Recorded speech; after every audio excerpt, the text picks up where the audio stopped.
Hey everybody, it's Mike Pingel with Collecting Haven, episode 6. We are going to look at this amazing collection on Cyndi Lauper, or the Cyndi Lauper Museum, which I just love. Someone has named their collection a museum. I think I should do that too with mine. Joe, how do you pronounce your last name? Because I was just going to say it. I'm going to butcher it anyway. Okay, it's Salg. Perfect. Well, thank you for having us in your house. I'm so excited to see your collection. How long have you been collecting?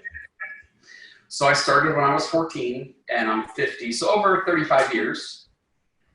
Well, you don't look a day over 35, sir. So don't even. Well, thank you. I appreciate that compliment. So, I guess how did you get into collecting Miss Lauper? So when Cyndi broke out, did big in the 84s when I was a kid in, I think, just beginning high school. And I really took a liking to her after her second song came out. I did not like her first song, Girls Just Want to Have Fun. What? Yep. I was definitely not a fan because she was everywhere, and I found her voice to be kind of annoying. And I saw this video everywhere, and I was really kind of over it. And then, time after time, the video came out, and I was wowed. She was very serious and very soft and a totally different version of this character, and I fell in love with her instantly the first time I saw that video. And I thought, I might need to give this girl a second chance. And I did, and I haven't looked back since. Wow. How many times have you seen her in concert? I say only 40, and I realize that's a lot of times. But you have to remember, I have other Cyndi friends who have seen her hundreds of times. Oh, wow. Wow. What's your favorite? What's your 40 favorite? Between the ages of 14 and 50 throughout the decade. So more recently, now that I can afford it more, I try to go more often. But I saw her twice on her first tour, once on her second tour. So only 3 times in the 80s. Wow. So what was your favorite concert she's done? There's probably different ones for different reasons, but the most memorable was a show in Washington, D.C. at Wolf Trap. Mm-hmm. And that night I actually won a contest to have dinner with Cyndi. So that's a long story, but to make it short, that was one of the best days of my life, if not the best day, because we got to hang out with Cyndi and her team, meet Boy George, go backstage after the show. So that, of course, kind of tops it as far as excitement. You can't really do better than that for me. But as far as the best show that I've seen her do, it was the 80s, in 84. I think both shows were in 84, both in New York when I lived up there at the time. Wow, that's fantastic. Plus, you got to, I watched the video of you talking about it. You got to see the sound check too, on top of that. Yeah, that was neat too, because not everybody gets to do that. And then more recently, Cyndi has done some packages where if you pay, you can actually sit in the sound check. So that's kind of a nice experience if you have some extra cash. Wow. How much does that go for? It depends. If you want to just do a meet and greet, if you wanted to do the sound check, that's probably anywhere from like $100 to $250 just to sit in that. Meet and greets have gone up a lot. Oh, wow. I've seen them go anywhere from like $250 to $3,000. Wow. Well, that's fantastic. And I know it goes towards her charity. She has a charity called True Colors United, and that is to help raise money for LGBT homeless youth. I think that's a great charity, and I donate in lots of different ways, but I just can't spend $3,000 just to get a photo. But I've met her probably, excuse me, I want to say about 16 times, I'm estimating there, in different capacities, usually just for a quick photo or sometimes for a quick conversation. But it was when we had dinner with her that was the longest, most intimate experience. And so, I'll never forget that. Well, fantastic. Okay, well, can we see your museum now? Of course. I'd love to show it off. I have people come from all over just to kind of come in and see what I've done. And before I got involved with David, it was a lot of just collecting and storing. And he has really helped me organize it and display it properly. And so now the museum has grown. And so it started in the room that we'll go up to, and it is kind of morphed into the hallway and the staircase here. And we're looking at other options for additional growth. Sounds like you have a good husband there. Oh, I have a great husband. He's very talented. He's a carpenter. So it makes the projects easier because he knows exactly how to bring to life what it is that I propose. So was that the reason you were drawn to him? Because you're like, hey, maybe he could make me a museum. No, it worked out that way. We actually met online, and then he redid my staircase. And I thought, this guy's really good. And so we started hanging out, and we started trading for different projects. And it really has grown into a 13-year relationship. But I'll give you a quick example. So this is a headdress from Verity Hill, who's a designer in New York City. And, I wouldn't even know where to start. So he says, why don't we get some, because I have at this point 2 headdresses. I think we might have three of these in the home, but in some, we had to find a way to make this look good. And so it was his idea just to use wood and create different arrangements rather than just put it on a mannequin head, which looks kind of cheesy to me. So this is a little bit more custom. Wow, that's beautiful. This is our headdress for in a couple places, but I love this look, very elegant. And so most of the pieces that I have from Cyndi's collection have either been purchased through True Colors United or through different designers, and she may have borrowed the piece and gave it back. And so I was able to procure that through the designers, or pieces that Cyndi had kept or bought herself and had in her vault, because she has quite a vault of costumes, as you can imagine, over all these years. Some of the pieces that you'll see have come directly from the vault. Wow. Wow. Well, let's dive in. Let's walk the stairway up to heaven. All right, so come on in here. I think this is fun. This is very tongue-in-cheek. This red velvet rope, which I always put up when guests are here, so they can kind of feel like we're here. This is a big deal. I've become friends with Patrick Lucas, who's my hero, because in the 80s, he did all of Cyndi's makeup and hair. And so here's a very intimate moment of him on the She-bop video, making her look amazing. And I think he worked with her probably 84, 85, 86, and probably stopped around then. So all of my favorite looks from Cyndi are from Patrick. So did he work with her to make her like persona during those times, or did he just highlight what she had already? So my understanding is that Cyndi has lots of great ideas, and she has ideas as to how she wants it to be. So just like I give David ideas and he brings it to life, Patrick would give Cyndi, I have it backwards. Cyndi would give Patrick ideas and he would somehow make it happen. And I got the impression in talking to him that he would take it and then push it and push it. And so she would often have to give permission to kind of go through with these wacky looks that they come up with. Well, he did a wonderful job, and she pulled it off. I think he's great. And so he's still living in LA. He's a painter now. So come on up here. Basically, the wallpaper is all just promos, pictures, things that I've collected over the years. I know a lot of collectors get things on eBay. So a lot of that has come through there, or through just a lot of research, contacting different places, calling, emailing, a lot of legwork to get these things sent here. Rarely does anything come as a donation. I am almost always paying for these things. So people are always curious, how do you get these things? Well, I have to track it down and I have to pay for it. So this is not anything other than labor or burden of love, and it's made me broke, but I love it.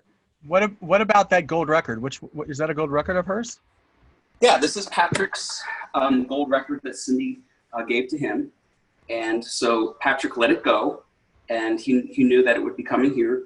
And so these records were sent to lots of different people in the industry at the time. And so a lot of people still have them and are willing to let go of them from time to time. Well, I went to a good home. I totally went to a good home. Oh, yeah. I mean, anybody who sends something here knows why it's coming, and they know it's going to be here for a very long time, and it's going to be well cared for, preserved, and people are going to see it too.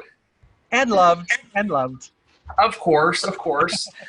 So this one's important because when I had dinner with Cyndi, we showed her how we had gone to all the Time After Time locations from the video and how we kind of recreated those different spots. And so she was really intrigued to see that we went and found these spots and how different they look 30 years later. And she wrote, "Dear Joe and David, this is so sweet." How sweet. Yeah. A lot of this stuff would not be interesting to the average person. So for example, we have sheet music, we have photo concerts, magazines. I personally love the vinyl, but there's not that much, to be honest. If you saw how much vinyl I have, you'd probably be impressed, but relatively speaking, it probably makes up a small percentage of my collection. So I'll show you my favorite things. Okay. This is Cyndi's blouse that she wore for her driver's license. What? Yeah, unfortunately, I don't have a picture of her driver's license, but it comes by good word that was used for that, as well as in a photo shoot with Lady Gaga.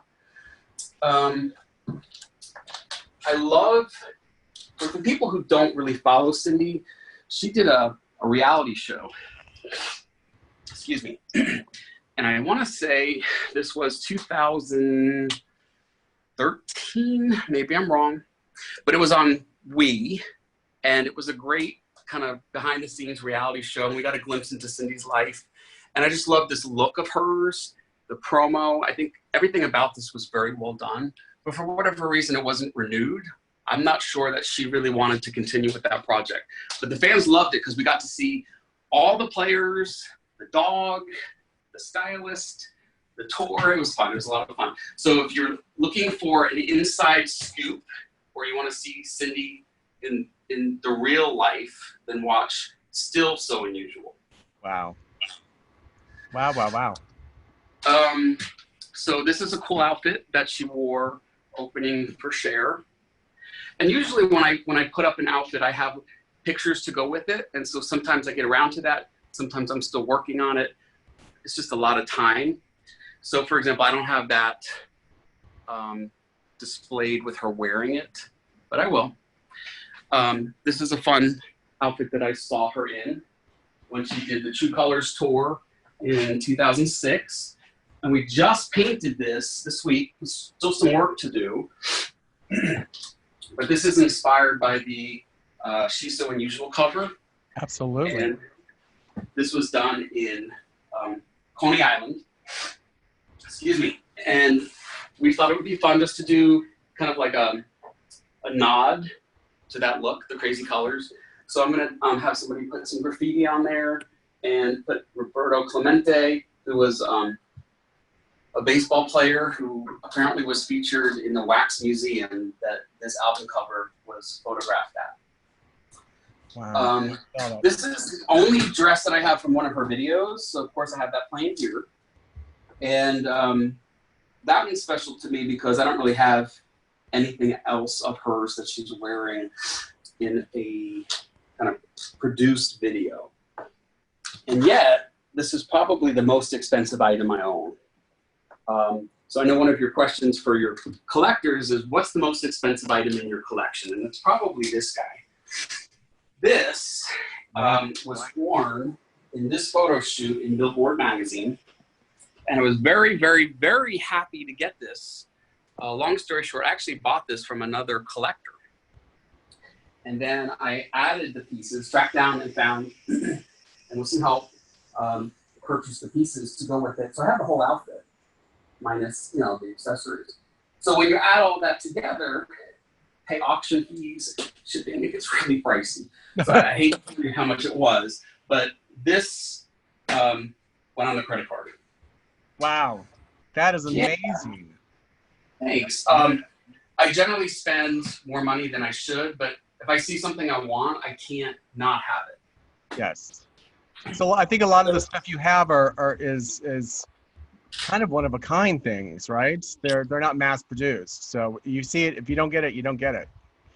Correct. So of course, anything that was mass produced, I have those. But anything that's hung or displayed in any way either is somewhat unique or just something I really love. But almost everything here has to be in mint condition. I'm one of those collectors that if I see it bent or torn in any way, even if there's dings, I generally pass on it until I can find it in better condition. Yeah. But you're right. When it comes to outfits, shoes, or anything worn, that's a once in a lifetime opportunity, and so I jump on those. Wow. What's your favorite album of hers? The first one, She's So Unusual. Nice. And then for fans who want to know more about like her ongoing recording career, I would say I would definitely check out Shine, because that's a fan favorite. But my favorites are actually Bring It to the Brink, which is a dance album. Okay. And I would say Hatful of Stars is a great album. Oh yes, it didn't just have an anniversary this month. I saw on her. You did very good. Good eye. She God, how long has it been? I don't even remember, but it's been many, many, many years. And that was a fan hit. It didn't really do well commercially, but we loved it for lots of different reasons. It was a very serious album, and it covered everything from like abortion to domestic violence. So if you want to see a more artistic side of Cyndi, I would say Hatful of Stars. All right, good. So this is the entrance, the actual entrance into the museum. Wow, I'm excited. Okay, here we go, guys. Here we go. So, where do I start? This is the other headdress from Verity Hill, and she actually wore that at the concert to raise money for her benefit. And so usually every year, hopefully this year, I don't know with COVID, but every Christmas time, I think it's usually like December 4th, she does a show called Home for the Holidays. And it usually makes the news, for having a lot of celebrities get involved, and they all contribute their time to help raise money for this charity. And so I've only been to one of those. I'd rather spend my money seeing Cyndi in a full concert versus a kind of a collaboration where you only see her do 4 or 5 songs. Yeah. This piece is a piece she wore at the Grammys. The 50th anniversary of the Grammys. And one of my proudest pieces is this microphone. Now, granted, it looks like an old piece of crap, and it is. Oh no! It's priceless to me, however, because this was the microphone that she basically trained on. I got this from her fellow band member, Ed Wenzel, who was in a band with Cyndi called Flyer. And so when she started out on her own, she was doing cover hits, and she was a backup singer for a group called Doc West. And she finally was encouraged by one of her band members, Frank, to get out in front and sing lead. So she went and she joined Flyer. So Flyer was the first time that she was really kind of out there killing it. She actually blew out her vocal cords and had to go to the hospital and not use her voice for many months. Well, this is the mic that she used during that time. So she really was perfecting her sound with this mic in the band Flyer. And what's exciting about that to me is this is the first piece of history I have from Cyndi that was kind of pre-fame. And you can imagine, like, these things are typically not kept. Absolutely. And so it's nice to know that this was the one that Cyndi blew her voice out on, and then she came back and did great. Wow. Great story. That is a great story, and that's a great piece. That's a great dress. Oh my goodness. And then, as you can see, I'm almost out of room. We're always looking for wall space, but I've got a little room in there. And this hideous green thing is the pod, which when it opens up, it looks kind of like a big pea pod. And Cyndi used to come out of that on stage to sing At Last when she did her At Last album of covers. And that one is interesting. I didn't have to pay for that because nobody wanted it. Nobody knew how to store it. Everyone just wanted it. They just wanted rid of it, and they knew Joe will have a spot for that. No. Oh yeah. So when she does her retro concert, she's gonna have to come to you, Joe, because she's gonna want her pod back. She's gonna want her pod back. Absolutely. Needless to say, I am not apt to let anything go. This is for Cyndi Lauper. No, wait. Even for Cyndi Lauper, if Cyndi goes, "Hey, Joe, I need that brassiere back. Can I have it back?" You're not going to give it to Cyndi Lauper. Well, speaking of brassieres, we'll get to that next. But this is an item that I would not let go, even for Cyndi, without a pretty good deal. It's this guy here, which we'll get to. But anyway, here's the bra, and that was probably the most intimate piece that I got. Very excited. First bra I've ever probably touched in real life. And I was just intrigued to think that she would take that off and donate that to charity. It was for breast cancer. Long story short, I like that piece because there's a lot of sentimental value. She dedicated it to her family and her friends who have died or living with cancer. And so that was a nice find. Most people don't have their idol's bra. Very true. And is that a picture of you with her signing the bra? Well, she'd already signed it, but I actually met up with her and asked her, tell me the story about the bra. And so that was just kind of our conversation piece. At first, she was kind of weirded out, like, why is this guy here with my bra? But we worked it out. It all worked out. So this dress is kind of the most coveted item for me in my collection. This is the dress that they spent a lot of money on. So that I just wanted the dress because it's from the Bring It to the Brink album. And it's used in some promo shots, tour books, in the album shots. So needless to say, I don't want it to leave here ever. But if somebody makes a really good offer, there might be a way to do a trade or something. As I've said in the past, this is my most valuable piece as far as just sentimental value. It doesn't mean anything to anybody else. But that's the record she signed over dinner. And what did you guys have for dinner? I would like to know this. So when people hear about this, they think, wow, you must have gone to this really fancy place and it was really like kind of upscale. And I said, no, it was actually kind of dumpy. It was in the venue. There's us at the sound check. It was in the Wolf Trap, this place's cafeteria. And it was funny that it was like this kind of buffet. And the food was kind of like, but it wasn't about the food. Of course, they could have given me hay and I would have been happy. But it was interesting that Cyndi, she has her own chef. Well, not her own chef. She gives the chef, wherever she goes, her own diet. So I don't know much about her diet, but she's on a very special diet. So she couldn't eat what we were having. But the rest of us did fine. I think that, if I recall, it was like some mushy eggplant or something. Nothing to remember. Oh, okay. And that was fun because right after, it was before or after we were having dinner. I think it was before Boy George was having dinner in there with his group. And so that was fun to watch them have fun and just cut up and have a good time. Let's see. A lot of the things that I care about, nobody else cares about. So I'm not going to even bother showing you those. But the main pieces are things like the hat, the jeans. One of my favorite items is this, because very few of these were made. It's a pretty big umbrella, so I can't open it here. And the key is to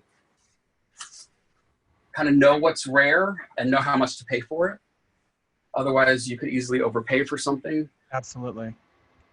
So, but what is your favorite item in the whole room?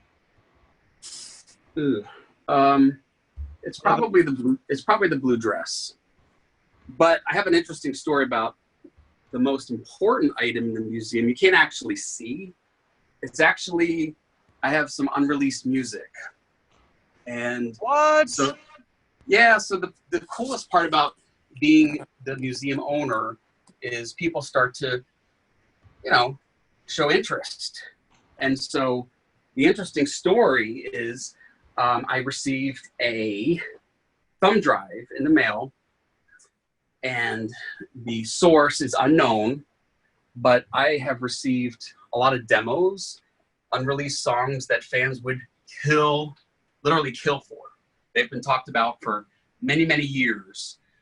So this person trusted me enough, apparently, to donate it to the museum and know that I would not be sharing it or releasing it, because that would cause a lot of problems. So Absolutely. In some, I have them.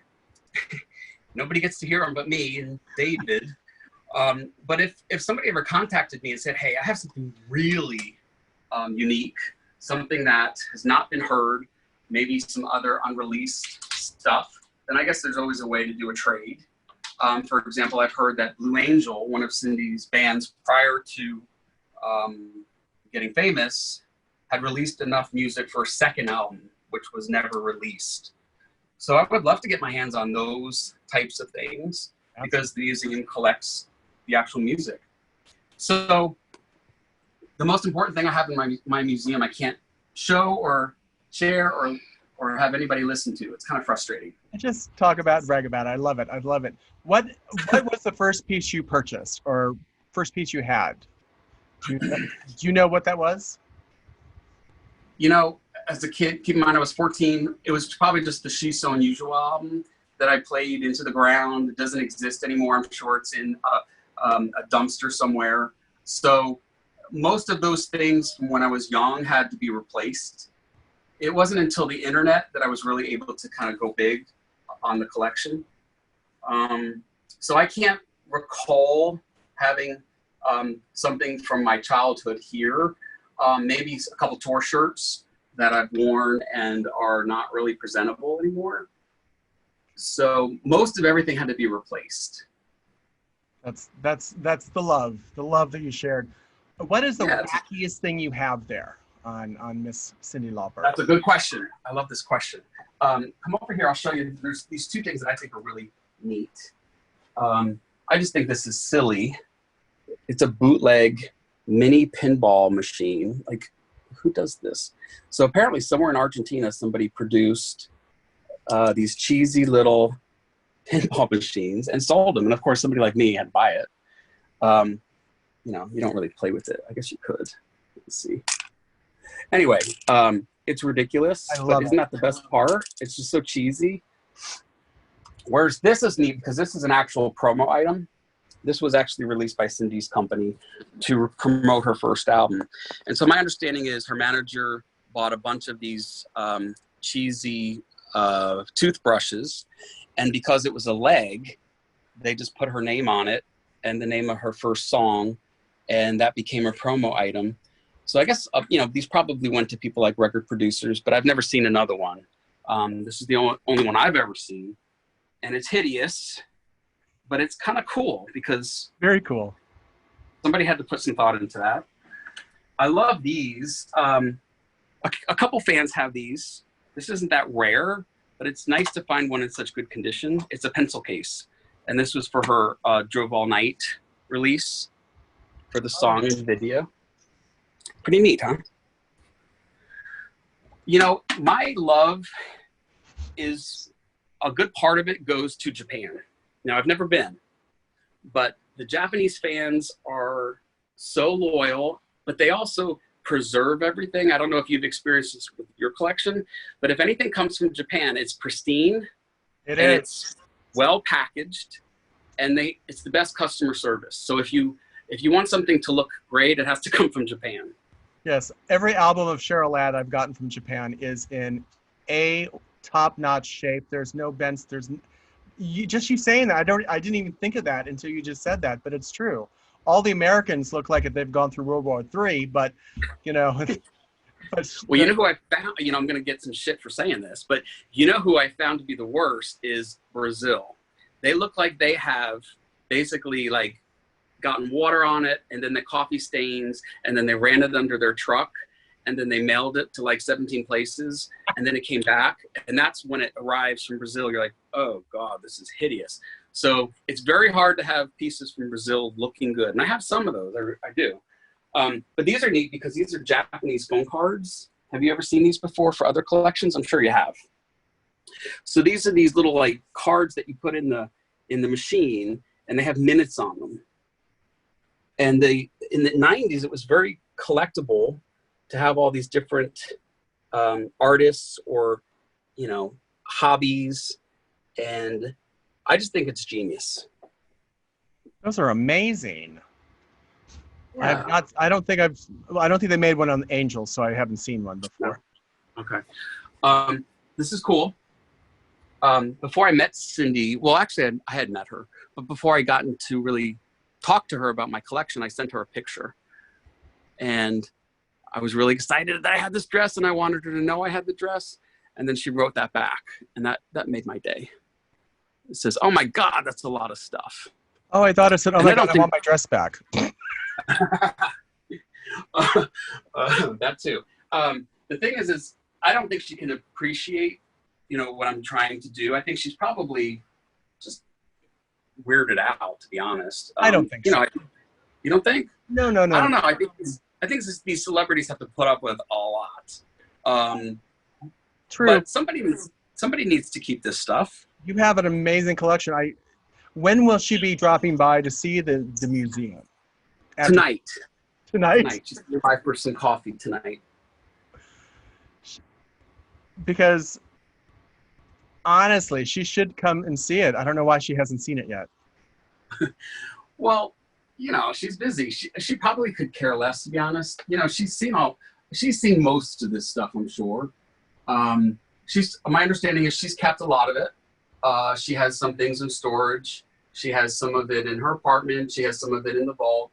But, if I were collecting my own stuff, I'd be pretty bored with that. Like, who wants a collection of their own stuff? No, I think she would get a kick and hoot and Hanley out of it. I think she would. Maybe. I know I am. Well, let's put it this way. If she wants to come, she is more than welcome. Wow. And I know that myself and a lot of fans over the years have said, hey, I was able to show Cyndi this thing, and she was surprised she had never seen it. So there are things out there that she either did not approve or did not, sign off on in some way or have any artistic involvement in. So those are fun to see the person a little surprised or shocked, like, wow, I didn't know they did this. So when did you decide to name your collection a museum? So that's kind of a complicated story. I had been calling it She's So Collectible as a nod to She's So Unusual, because she is very collectible and there's a lot of stuff. And there's still stuff that I have yet to find. But once it became clear that the website I hadn't gotten any crap from anybody. Nobody challenged me on this. I was aware that her management knew of my collection, and yet nobody ever expressed any concern regarding copyright or anything. And so I just kind of changed it, thinking, well, there's no other museum, so I think I can confidently take that title. And I can tell you that at this point, the management company knows that I use that title, and the attorney is okay with it. So, she's not involved in it. Yeah. But Well, that's fantastic. Now, what is there something that you're looking for as a collectible? Always You more. don't have. You know, any collector will tell you that the collection never ends. I would love to have a wig or a hair extension, something to do with her hair or makeup, because I have so many clothes and shoes and bracelets. I'll show you the bracelets, and that's great. But I want more of the hair and the makeup, because she has a whole team. She has people who do just makeup, people who do just hair, and these people are very loyal to her. These are her bracelets from the 80s, some of them. And I think these are more recent here. But needless to say, she can afford an amazing team who has her looking incredible at all times. She's in her mid-60s and she looks hot. So she's got a great team who looks out for her. And I would love to get some of those items from the stylists, the hair and makeup people. You know, and of course, if I had more room, I would like every poster that was ever created. I've got maybe half of her posters. That's no fun for me because I have nowhere to hang it. But that might be the next thing. Once we find room, we're actually looking at adding a room. Then that will be the new project, is finding every poster that was ever made. But right now, the posters predominantly sit in storage. Wow. Wow. Yeah, so that's the core. That's how many people have come seen the museum? That's hard to say. I mean, dozens and dozens when you factor in my friends who want to see it. But as far as fans who have come specifically to see it, I would say maybe only 10. But these are people who, you know, are coming from all over the world. They happen to be in Florida. They make a special trip to see it. I think they're not necessarily interested in seeing like one or two pieces. They're just interested in seeing the bulk of how something like this comes about. And people are always impressed with how it's displayed, how things are presented, and there's a lot of creativity that goes on behind the scenes that people wouldn't know. So for example, this we only have a 3-bedroom house. Well, this room was an office, and what we ultimately did is cover the window to create A, more wall space, and B, eliminate the sun, which of course is going to fade everything. So this was the window, and it's gone. So these are things that I would never have been able to do without a carpenter. And then up here, we're talking about a couple options. We might actually convert the attic into another room, or add the second bedroom, which is, it's kind of crazy to me, but we've kicked it around. Do we use the second bedroom, which only leaves us one, or do we go into the attic? So needless to say, it's all money, time, but I love it. I would do it all over again, and I'll keep doing it until the day I die. And then God knows where it's going, because I have not signed it off to anybody. Oh, wow. That's something to think about. That's definitely something to think about. Yeah. So those shoes, okay, those shoes go with that outfit. Sorry, now I'm looking around. Oh, this is cool. This is the drum that was on the Fun Tour. Her drummer was Sandy Gennaro. And so this was the drum, one of the drums that was used in the Money Changes Everything video. And, you know, those videos were so good back then. You know, the 80s were great. So when you have something of, you know, that kind of history, I really cherish those items, and they will not be sold. People always say, well, what can I buy, or how much would you sell for? And the answer is, there's no price. It's not for sale. Absolutely, because it's an amazing. Oh my gosh, that is an amazing collection. Now I love the little dolls in there of Cyndi. Are those official dolls? Do they come out in America, or are they Japan, or? That's a great question. So there's only one official doll, which is Barbie. So apparently Barbie contacted Cyndi. They collaborated and came up with this guy, which is of course off the main cover. Yeah, it's pretty good. I mean, it's not bad, but I think they could have done. You know, I'm a critic. I think they could have done better, but not bad. At least she has her own Barbie. Whereas there is a doll maker that I will gladly promote. Her company name is Scariosities, and the artist name is Carrie Ann Carney.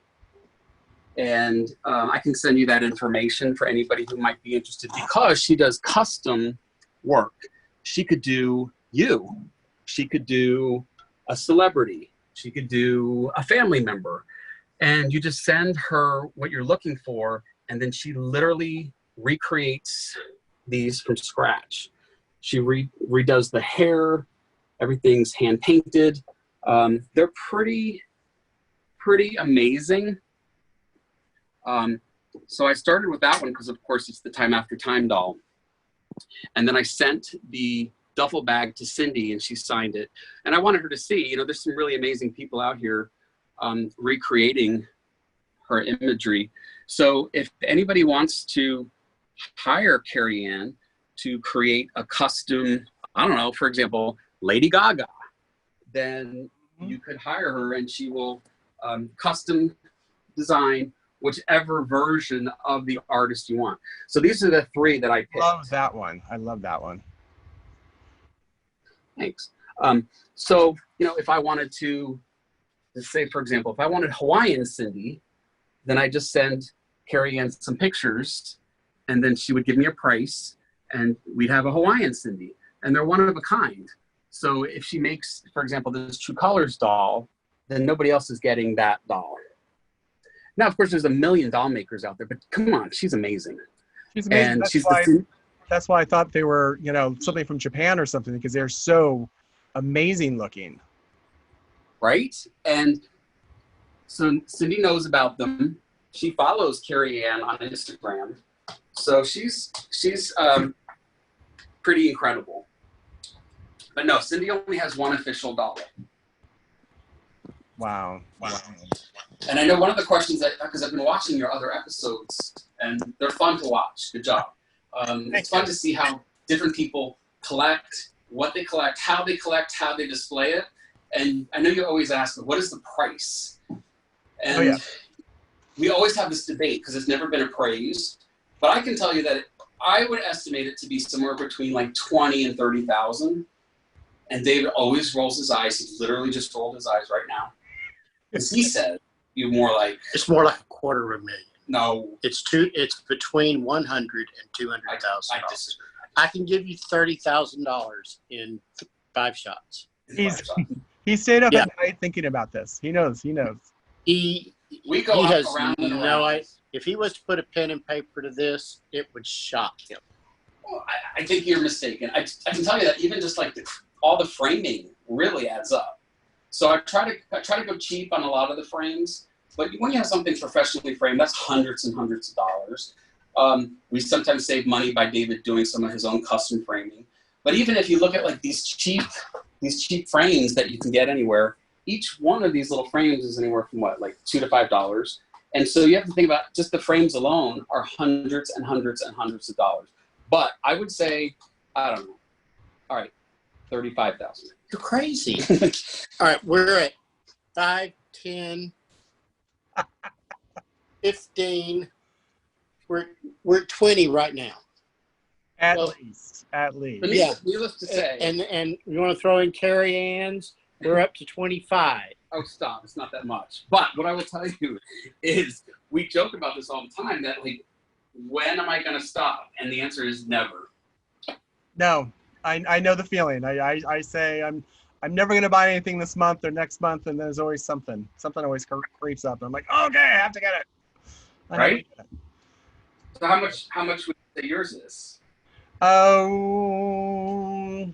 Mom, are you watching? Probably $10,000 at least, probably, depending. Maybe not that much, but it's you know, mine is very limited as far as my concern, and you know, the Angels have given me a lot of the stuff in my collection too. So a lot of the rare stuff. So you know, the stuff that's priceless that you can't find anywhere. Yeah, okay, that's pretty neat. So no, unfortunately, I have that kind of clout. Nobody's giving me things for free. I have to beg, borrow, and steal to get these things. Well, you did well. You did very well, sir. Thanks. I'm working on it. You know, we need to expand. We've talked about maybe one day putting it somewhere commercial. You know, maybe when we have our house back. But I enjoy it. I just like seeing it every day. Yeah, it would be a nice museum display someplace for about 6 months, maybe, to donate to her charity. All the money at the door. Ooh, I like that idea. Something like that. Well, Joe, thank you so much for having me come see your collection. I'm very jealous. I got to tell you, I'm very, very jealous. Thanks. No, the idea is not to make you jealous. It's just I like to share my passion. Like, there's very few things in life that make me happy. It's my hubby, my dogs, my collection. This makes me happy. Yeah, where are your dogs? They were so cute. I saw them in a picture. They're purposely put away. One's dead. They'll just kind of wander all over the place, and the other one will pee his diaper. So we didn't need to get into that tonight. Oh, but they're adorable children. Your children are adorable. Pretty cute. Well, thank you guys for allowing me to come into your home and to the museum to see your collection. It's amazing. It's amazing. Where can people find you online if they have something to donate to you or something to sell, or they just want to check everything out? Thanks. Well, the website is the CindyLauperMuseum.com without the Z. I think it's just CindyLauperMuseum.com. And on, it's pretty much the same everywhere. So Facebook is the same. Instagram is just Cyndi Museum. Twitter, Cyndi Museum. So if you want a closer look at, you know, some of the things close up, or you want to read a little bit more about the history, I have lots of pictures of me and Cyndi, me visiting Cyndi's locations. I've been to Cyndi's childhood home. We've been to the recording studio where they have recorded various albums. So it's not just this, you know, stuff. It's about her whole life and career. And so we often will take little pilgrimages to go to some cool places. So if you want to check out all of that history, it's CindyLauperMuseum.com. Well, thank you so much. And thank you to your husband and the dogs. And of course, all the Cyndi great stuff you owned. It's been a pleasure. Thank you so much. Good time. Thank you.